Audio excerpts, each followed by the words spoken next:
Hello my dear student. तो आज जो है क्लास 12th हिंदी का चैप्टर नंबर 4 है अर्धनारीश्वर, जिसका लेखक जो है आप लोगों को कौन है, तो अर्धनारीश्वर के लेखक जो है रामधारी सिंह दिनकर है। और इसमें शिव और पार्वती का कल्पित रूप है। इसमें जो भी पूछा गया है क्वेश्चन शो और न्यू सिलेक्टेड क्वेश्चन दोनों दिया गया है। यदि इस वीडियो को आप लोग पूरा देखते हैं तो 5 से 6 नंबर आप लोगों को छीनेगा नहीं कोई, ठीक है ना, 5 से 6 नंबर। तो चलिए मेरे प्यारे स्टूडेंट हम लोग शुरू करते हैं। तो एक नंबर क्वेश्चन क्या कर रहा है कि दिनकर किस युग के कवि थे। तो दिनकर जी जो है किस युग के कवि थे, तो छायादोत्तर युग के। कौन सा? छायादोत्तर युग के थे। आगे क्या कर रहा है मेरे डियर स्टूडेंट, यहाँ पर देखेंगे अगला क्वेश्चन। दिनकर का पूरा नाम है रामधारी सिंह दिनकर, ठीक है ना। क्या कर रहा है, रामधारी सिंह दिनकर का जन्म कहाँ हुआ था। तो रामधारी सिंह दिनकर का जन्म जो है सिमरिया बेगूसराय उत्तर प्रदेश बिहार में हुआ था। सिमरिया बेगूसराय बिहार में हुआ था, ठीक है ना। कहाँ हुआ था रामधारी सिंह दिनकर का जन्म? सिमरिया बेगूसराय बिहार में। आगे कह रहा है कि रामधारी सिंह दिनकर का जन्म कब हुआ था। कहाँ हुआ वो हो गया, अब कब हुआ था सो पूछ रहा है। तो 23 सितंबर 1908 को हुआ था। कब हुआ था? 23 सितंबर 1908 को हुआ था, याद रखेंगे। नेक्स्ट कह रहा है कि रामधारी सिंह दिनकर का निधन कब हुआ, यानी कि मृत्यु। रामधारी सिंह दिनकर का निधन कब हुआ, यानी कि मृत्यु कब हुआ। तो उनका निधन हुआ था 24 अप्रैल 1974 को। 24 अप्रैल 1974 को रामधारी सिंह दिनकर का निधन हुआ था। अब आगे क्या कह रहा है मेरे डियर स्टूडेंट, सो देखेंगे। चलिए आगे कह रहा है मेरे प्यारे स्टूडेंट, किसने कहा नारी जब पराधीनता तब आरंभ हुई है ना, जब मानव जाति ने कृषि का आविष्कार किया, जिसके चलते नारी घर में और पुरुष बाहर रहने लगा। यह किसने कहा? तो यही तो कहे थे मेरे प्यारे स्टूडेंट। कौन कहे थे?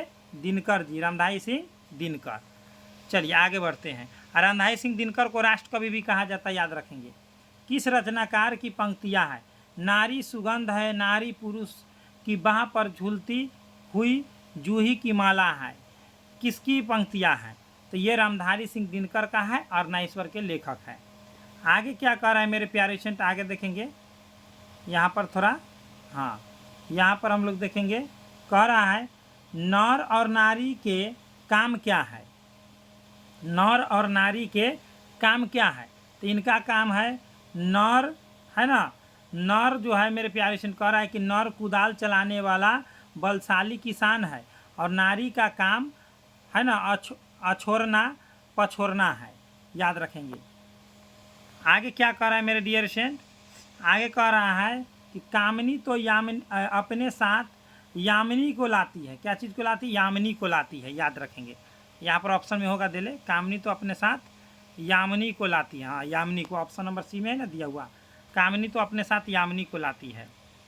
आगे क्या कह रहा है, दिनकर को किस गद्य पुस्तक पर साहित्य अकादमी पुरस्कार मिला था। दिनकर को, तो दिनकर को मिला था मेरे प्यारे से, उनको मिला संस्कृति के 4 अध्याय पर, याद रखेंगे। संस्कृति के 4 अध्याय किसने लिखा था? रामधारी सिंह दिनकर ने लिखा। आगे क्या कह रहा है कि दिनकर को किस काव्य पुस्तक पर भारतीय ज्ञानपीठ पुरस्कार मिला था। दिनकर को किस काव्य पुस्तक पर भारतीय ज्ञानपीठ पुरस्कार मिला था। तो याद रखेंगे मेरे प्यारे लाल, बहुत इम्पोर्टेंट है ये क्वेश्चन। ये उर्वशी के लिए मिला था, ठीक है ना, उर्वशी के लिए। आगे क्या कर रहा है मेरे प्यारे स्टूडेंट, कह रहा है कि दिनकर की कविता का कौन सा गुण नहीं था।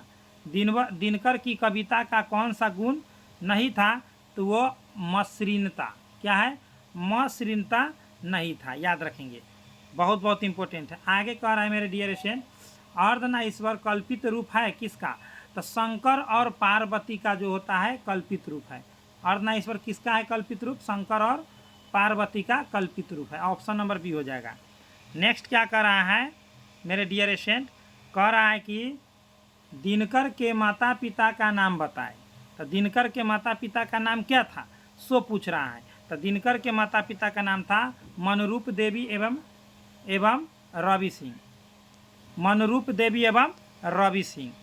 आगे क्या कह रहा है मेरे डियर स्टूडेंट, दिनकर जी की पत्नी का नाम क्या था। तो दिनकर जी की पत्नी का नाम क्या था? तो वह था आप लोगों को श्यामावती देवी। क्या था? श्यामावती देवी। नेक्स्ट क्या कह रहा है मेरे डियर स्टूडेंट, यहाँ पर ध्यान देंगे।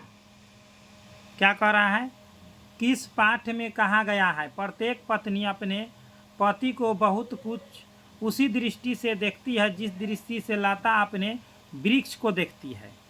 तो ये अर्धनारीश्वर में कहा गया है। किस में कहा गया? अर्धनारीश्वर। किसने लिखा?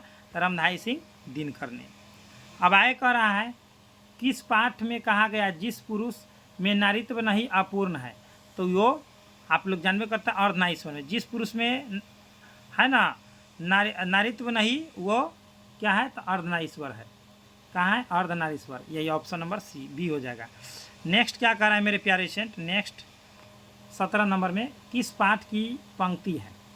कामनी तो अपने साथ यामिनी की शांति लाती है। तो वो अर्धनारीश्वर की है।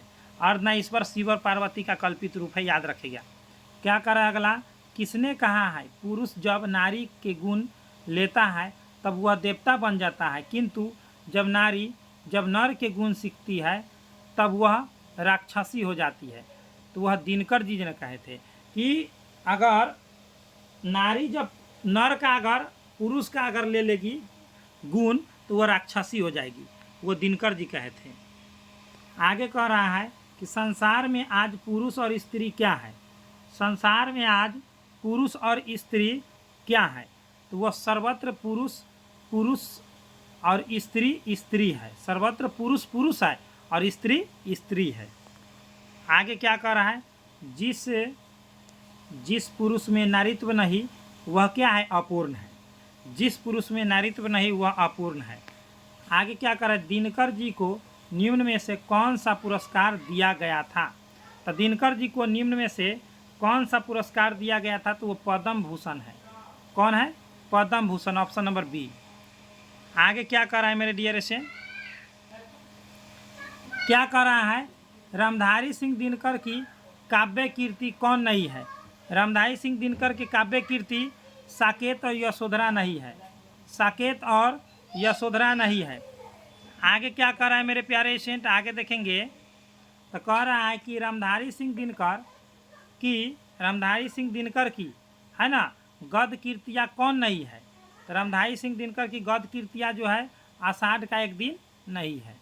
ठीक है। अगर आप लोग इसका PDF नोट्स लेना चाहते हैं डिस्क्रिप्शन बॉक्स में कॉन्टैक्ट नंबर दे दिया गया है। अगर हर सब्जेक्ट में 90+ लेना चाहते हैं तो कॉन्टैक्ट कर ले हर सब्जेक्ट में।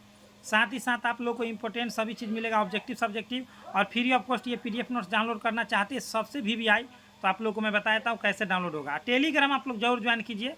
चलिए बताते हैं। आप लोग को गूगल या क्रोम पर आना है, सर्च कर देना है स्टडी सिलेबस। क्या सर्च कर देना है? Study syllabus. जैसे ही स्टडी सिलेबस आप लोग सर्च करेंगे ऐसा इंटरफेस आएगा, इस पर क्लिक कर देना है। ठीक, इस पर क्लिक कर देना है। इस पर क्लिक करने के बाद आप लोग को पूरा PDF नोट्स यहाँ से डाउनलोड कर सकते हैं, ISC वाला में या आर्ट्स वाला में। आइए यहाँ से डेली टेस्ट यहाँ से दे दीजिए। आप लोग को यहाँ से डेली टेस्ट हो जाता है यहाँ पे। और अगर आप लोग का भाई लोग है 10th का तो यहाँ पर कहिए कि पूरा PDF नोट्स डाल दिया गया है। और साथ ही साथ क्वेश्चन बैंक यहाँ पर दे दिया गया है। न्यू अपडेट यहाँ से सब चीज़ मिल जाएगा। रिजल्ट कोई चीज़ देखना है 11th का भी डाला गया है। सभी चीज़ें यहाँ पर क्लिक कीजिए एकदम खुल जाएगा। तो चलिए मेरे प्यारे स्टूडेंट जल्दी आइए यहाँ से गोइंग ऑन होइए और सभी चीज़ें डाउनलोड कीजिए। तो चलिए मेरे प्यारे स्टूडेंट अच्छा लगा हो तो एक लाइक करें, अपने दोस्तों में शेयर करें। Best of luck. जय हिंद, जय भारत।